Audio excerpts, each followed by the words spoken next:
I'm Jakari Spurlock, and I'm going to be talking to you about obesity. Obesity and type 2 diabetes are highly prevalent and lead to significant mortality rates. What is obesity? It's basically the abnormal and excessive fat in the body. It leads to serious health risks such as health failure or different problems with your health, diabetes type 1 and 2. It can be a difficult process to overcome, meaning that gaining weight is very easy, but when it's time to get it off, when it's a large amount, it can be pretty difficult. So here I have the BMI, a picture of when you're 25 to 29, you're considered overweight. And once you hit 30 to 34.9, you're obese. This is how you calculate your BMI weight. You take the weight in pounds divided by your height, squared by 2 times 730. Noticing the issue, and by the issue I mean your weight. Weight is something that many people struggle with, some more than others. Some people worry that they're too small, or in this case, that they're too large. This issue is not just in adults, but also juveniles, and it happens in males or females. And it can start at very young ages, such as 5 and up. Influences can come from surroundings, eating habits, and or maybe family history. So for your surroundings, I mean like your friends, or it could be your family members. So if you're trying to all of a sudden change your eating habits and do better, but your family or friends that are always around you are just continuing to eat what they want to eat because they think they're fine, it could be hard for you to adjust. So then it becomes a mind thing. And then that goes into your eating habits. So what are you actually doing after you eat a large amount of food, or how are you portioning out your food?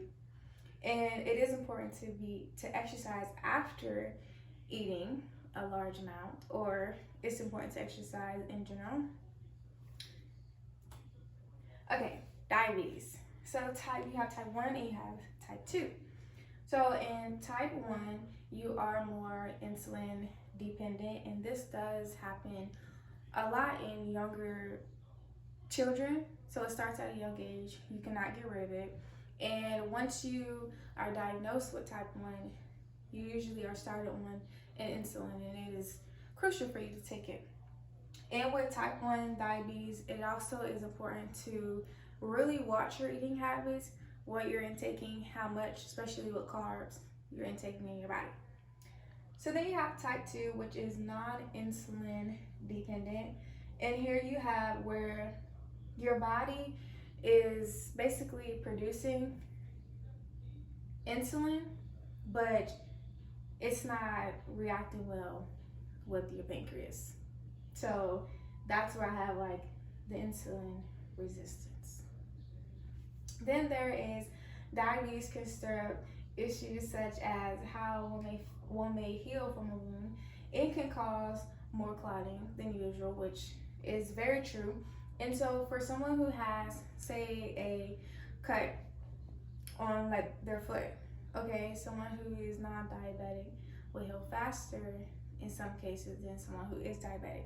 And that person who is diabetic is prone to infection way more than you are. Then you have to decrease the risk of developing medical issues besides diabetes.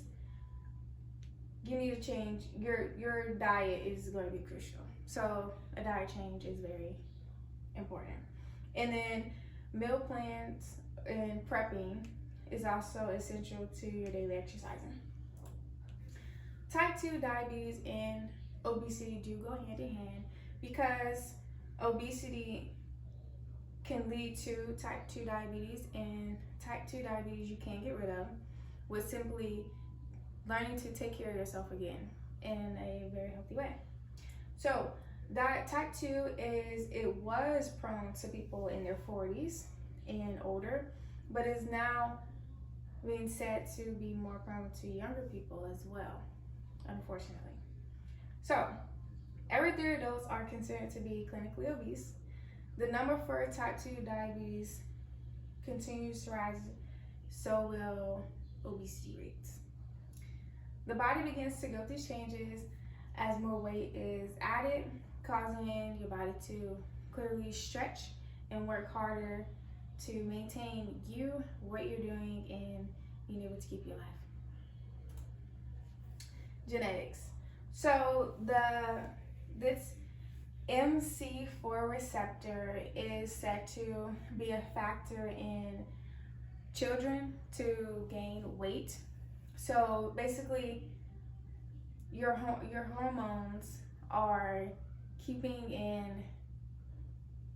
not working with you to get off the fat.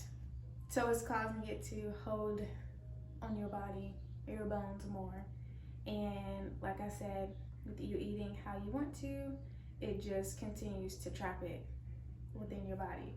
So that is the genetic link that I do have for obesity. And then I have that your parents, family, they could definitely be an influence. So if you're used to just eating and watching TV because that's what you grew up on, you're going to continue to do that until you decide to make a change. Mortality. So your body is going to go through a great change.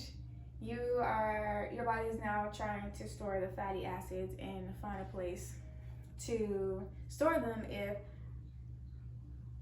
some places are too full. So the extra fats then is beginning to be stored, will take a toll on major organs. So it'll start to store itself around organs such as your heart. So now you're suffocating your heart, you're clogging your lymph nodes, and you're beginning to cause your heart to stress heavily and cause the blockage and the buildup, which can lead to heart failure. In conclusion, our body needs our help to properly function. So obesity can happen to anyone. It is no stranger to any age or gender. Exercising and eating healthy and being mindful is essential. The number of obesity can decrease along with mortality rates if you continue to be mindful of how you treat your body.